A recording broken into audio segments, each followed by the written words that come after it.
Hello guys नमस्कार मु रमित आपण मानक समस्त को स्वागत करुच्ची मो यूट्यूब चैनल को गाइस ओडिशा हाई कोर्ट रे गोटे ट्रांसलेटर पाई नियुक्ति आसी जदि आपण माने एई पोस्ट रे आवेदन करबा पाई चाहुछंती ताहले एई वीडियोटी को फुल देखंतु मु आपण मानक डिटेल्स रे कहबी आपण माने केमिति आवेदन करिवे आउ आपण मानकर क्वालिफिकेशन कोन रहिछि आउ आपण माने केमिति पोस्टिंग पाइबे सब किछि मु एई वीडियो रे आपण मानकु जणैबी। सो गाइस चलंतु डेरी न करी वीडियोटी को आरंभ करिवा। देखंतु guys Odisha high court requirement 2024 details organization name organization रो ना होची high court of Odisha Cuttack. Type of job आपण मानकर टाइप ऑफ जॉब कोन रहइबो परमानेंट आपण माने परमानेंट हिसाब रे एई जॉब टी को करि पारिबे। कैटेगरी कौन रही ओडिशा गवर्नमेंट जॉब या गोटे Odisha government job. Name of the post आपण मानक आगुरु ही कहिछि name of the post translator translator पाई एही नियुक्तिटा आसीछि। आपण माने केमिति आवेदन करिवे देखंतु ऑनलाइन रे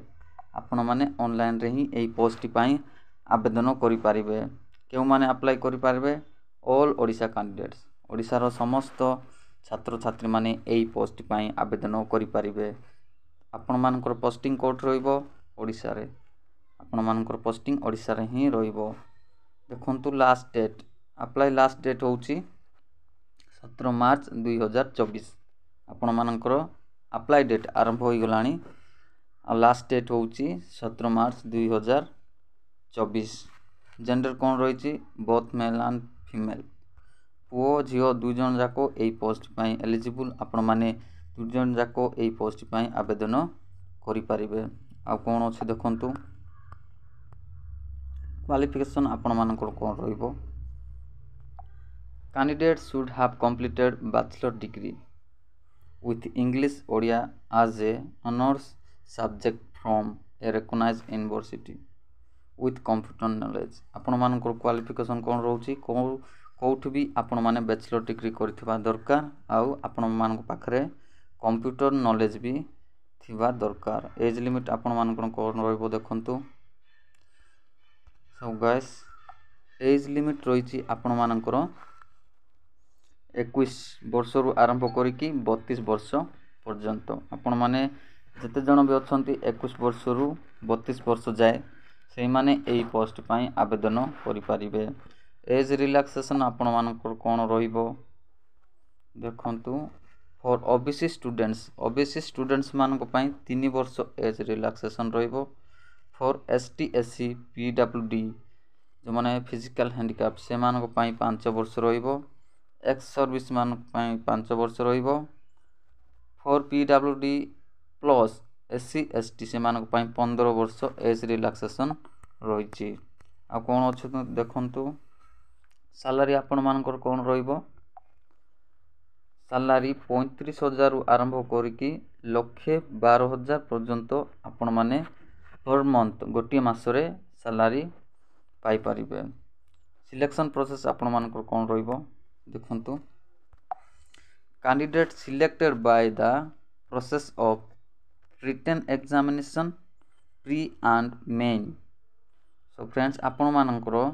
रिटन एग्जाम हबो प्री एंड मेन एग्जाम हबो। आ कोन अछि computer application test computer test मध्य अछि आउ भाइबा वॉइस टेस्ट मध्य अछि। ट्रांसलेटर पोस्ट सेथि पई भाइबा वॉइस बहुत ही इंपोर्टेंट। सिलेबस आपण मानकर कोन रहिछि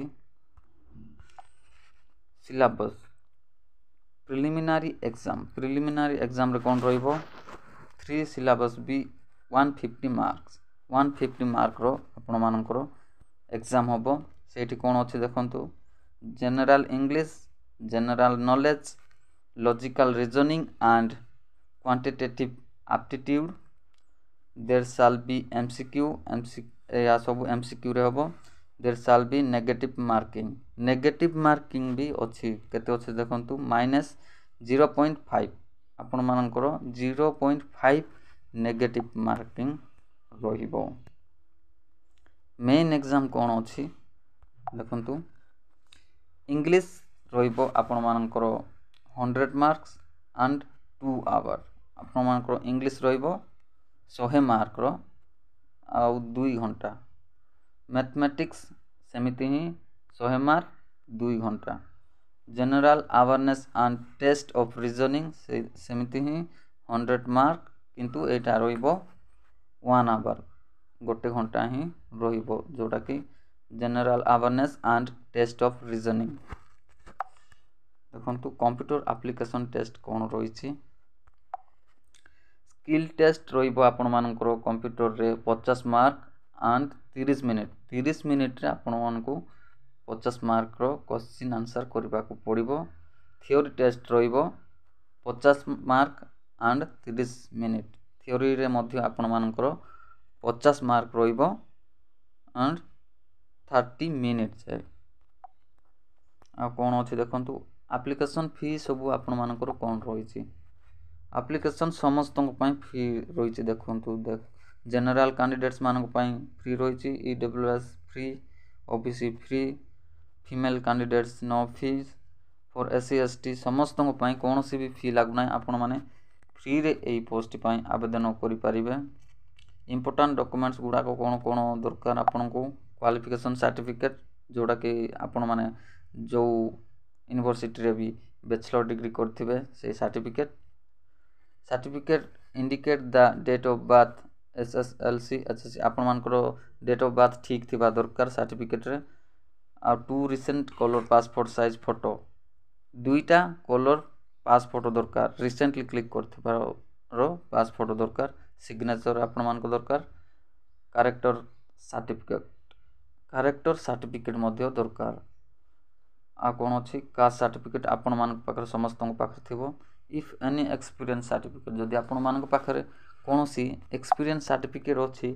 ताले सेटा मध्य आपण माने देई पारिबे आ कौन अच्छी देखंतु Odisha high court requirement 2024 important date गुड़ा कौन रही देखो अप्लाई स्टार्ट डेट मु आपन कहीदेली ऑलरेडी आरंभ हो गलानी 3 मार्च रु